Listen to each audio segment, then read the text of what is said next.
Oh, hi, good morning. Thanks for joining us today.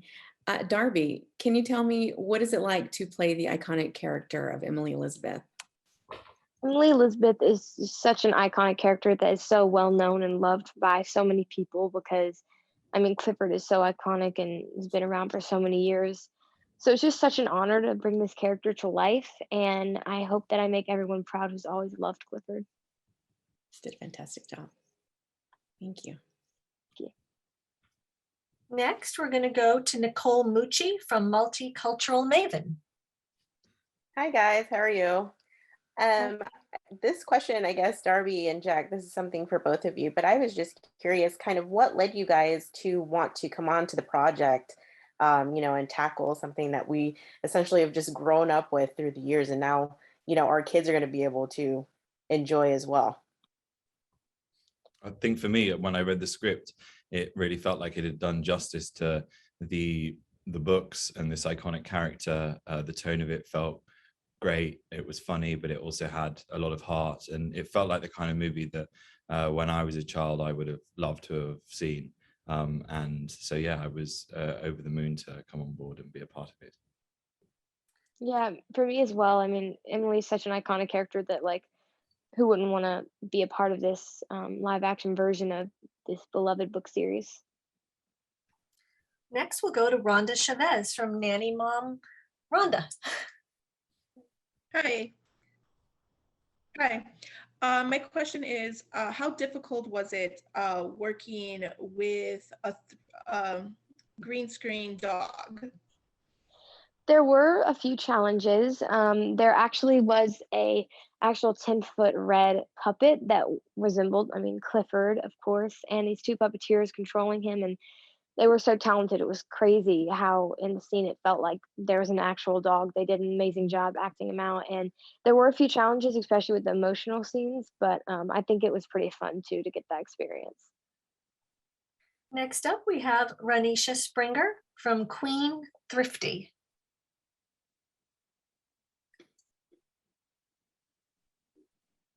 Ranisha, can you hear us? I know your camera's off. All right, you know what, Ranisha? You know what, we'll come right back to you next. Let's keep going with Melissa Pisa from the Mummyhood Chronicles. Hello, my question is, as the movie, I have a middle schooler too. What do you hope kids will learn from watching this movie? I know it's about inclusion and acceptance. What do you feel from that standpoint?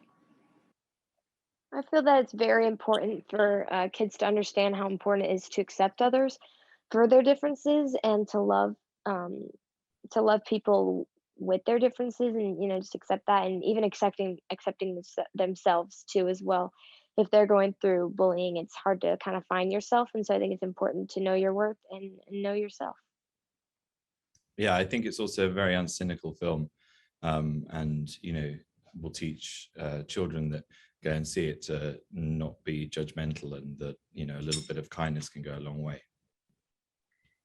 Next up, we have Robin Davis from Mom the Magnificent. Hi, thanks for taking the time to chat with us today. My family and I really enjoyed this movie, and I think other families will too. So my question is for the both of you. How are you similar to the characters you portray in this film, and how are you different? Me and Emily, I think, are similar in a lot of ways. I mean, we're obviously the same way, and we both love our dogs very much. I have two dogs. I mean, she has one dog, which is like a bunch of dogs in one. And we both have like a special relationship, and we love animals. And, she's just such a fun, creative spirit. And I feel like we can be different in ways that she's a little more mature than I can be at times, and she takes us, and she's very smart. I mean, I'm smart, but I think she enjoys school more than I enjoy school sometimes. I think Uncle Casey is a big kid, and I am definitely a bit of a man child myself. He's not very punctual in the movie. I would say that is definitely a fault that I also have in real life. And where we differ, despite being this, bit of a waste of space, Casey can drive, and unfortunately in real life I cannot drive. I don't have a driver's license, so I wouldn't be able to live in the back of the truck because I wouldn't be able to drive it. Okay, we're going to go back to Renisha from Queen Thrifty. Hello. How was it working on a classic film like Clifford? I grew up on Clifford, so it was an honor to see it, remake and be able to hit the big screen. But how was it when you found out you were going to be working on a classic movie? I mean, it was quite nerve-wracking, to be honest. I remember when it first got announced in the trades, I got so many messages from friends of mine that were living in the States, and they were texting me and they were saying, "You do not understand as a Brit. Clifford is so important a part of my childhood. You better not mess this up." And that was about 10 or 20 people. So yeah, we definitely felt the weight of responsibility, making sure that we did justice to Clifford the Big Red Dog. Yes, definitely for sure. I mean, Emily is such a iconic character alongside Clifford. So basically, I mean, all my friends knew who Clifford was, and my grandmas especially loved Clifford. So they, I mean, were a little bit giddy about me playing Emily Elizabeth, and are still just so excited. Thank you both. Next up, we're going to go to Christy Reppy from Lights Camera Mom. Hi, thank you. The film is fantastic. There's so many comedic scenes as well as heartwarming scenes. For the both of you, what were your favorite scenes to film in the movie? One of my favorite scenes, I'm gonna have to say the scene where I get to drive Casey's moving van.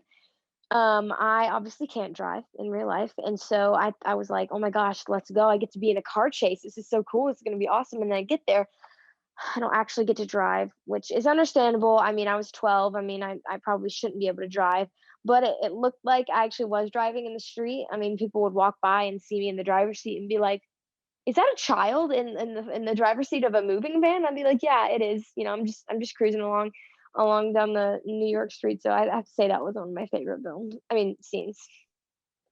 For me, my favorite scene, I think, was the chase scene when the bad guys are trying to get hold of Clifford for the first time.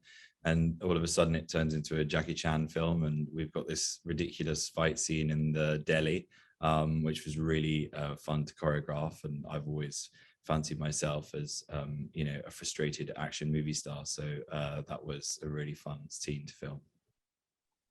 Next up, we're going to go to Heather with Pink Ninja Blogger. Hello, thank you for taking the time. My question is for Jack.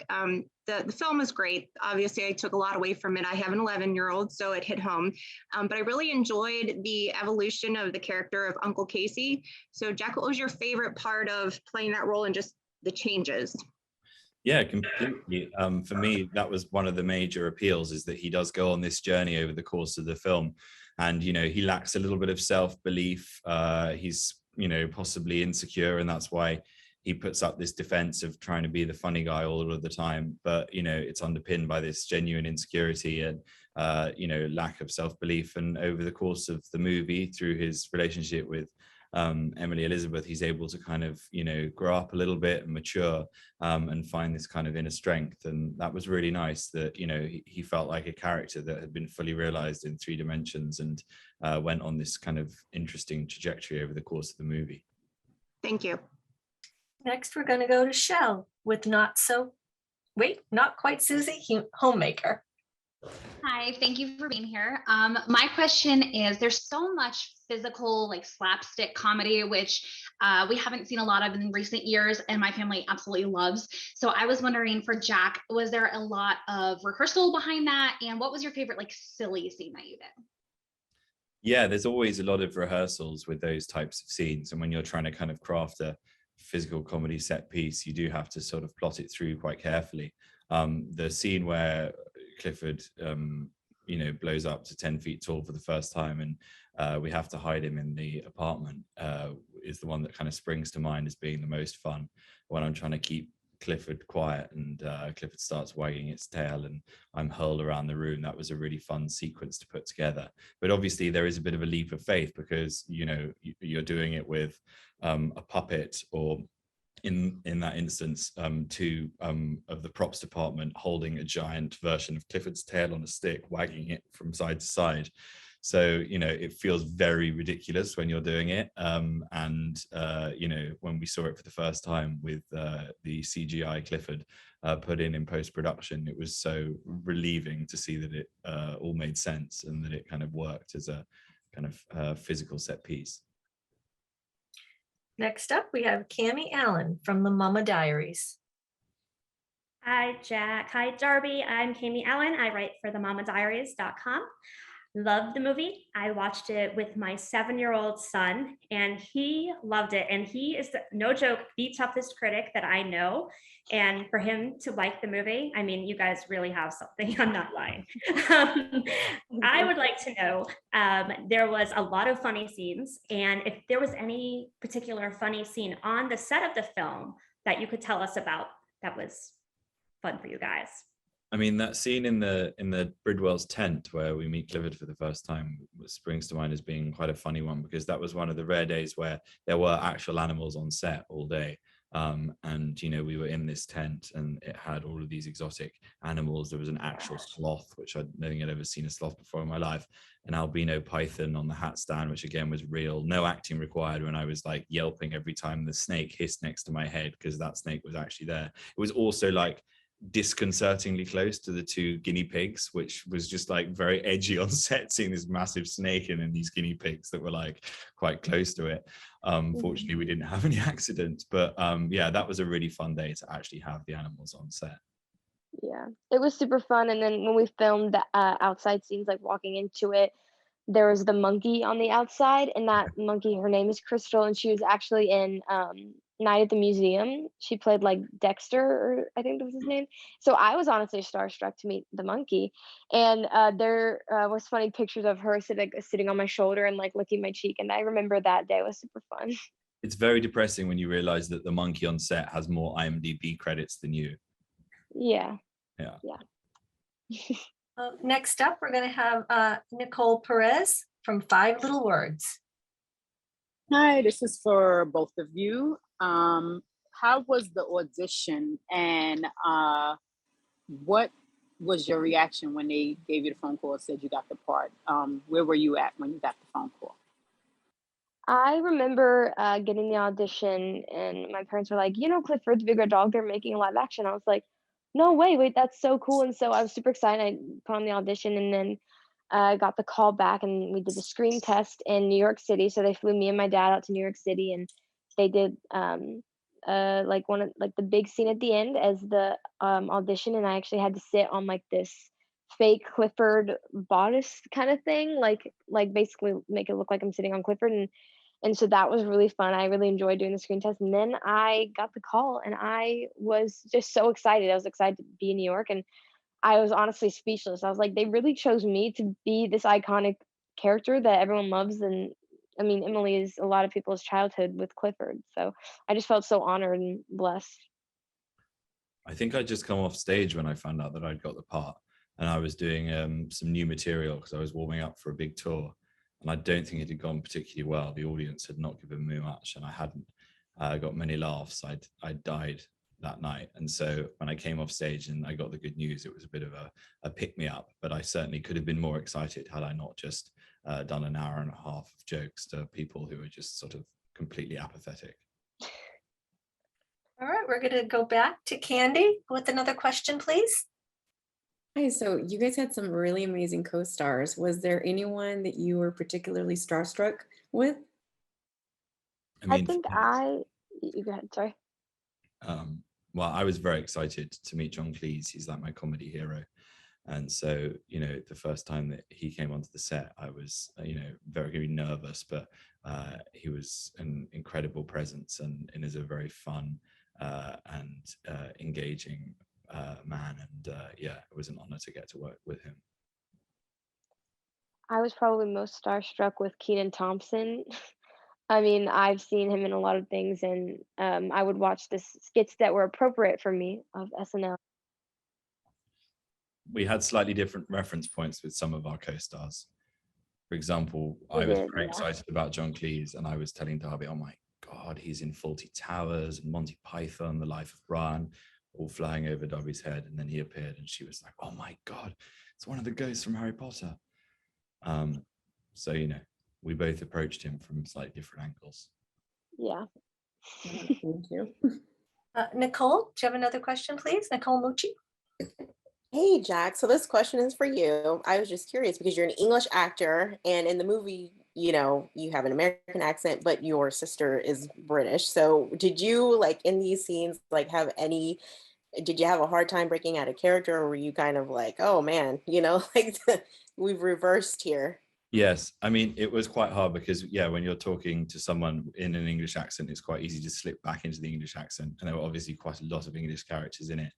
And I think I'm a bit of a chameleon, like whoever I'm talking to, I pick up the accent. So, there was definitely some influence of Darby Camp as well. Every now and again, I had a slightly southern twang to my voice and I couldn't help it. I would just throw in a y'all every now and again.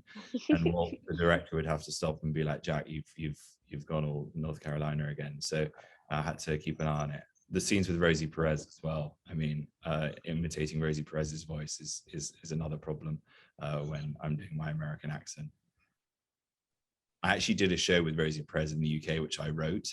And so me and my writing partner had to write in Rosie's voice. And when we were doing it, and when we were sat in the writer's room, it was always my job to read out Rosie's lines. So I perfected doing the Rosie Perez voice, which then I showed to her on set and she was appalled by. All right, we have time for one more. Rhonda Chavez. Clifford being a rescue dog, have any of you rescued a I have rescued a pet, my dog Stanley. He's a rescue dog, and he was actually at a kill shelter. And so when we found out that he was there, we went and got him right away because it's just so heartbreaking. And he's a miniature poodle, funnily enough, but he also has Pekingese and Chihuahua. So he's a very funny mix, but he is so like dear to my heart, and we love him so much. And yeah, he was actually on set with us when we were filming.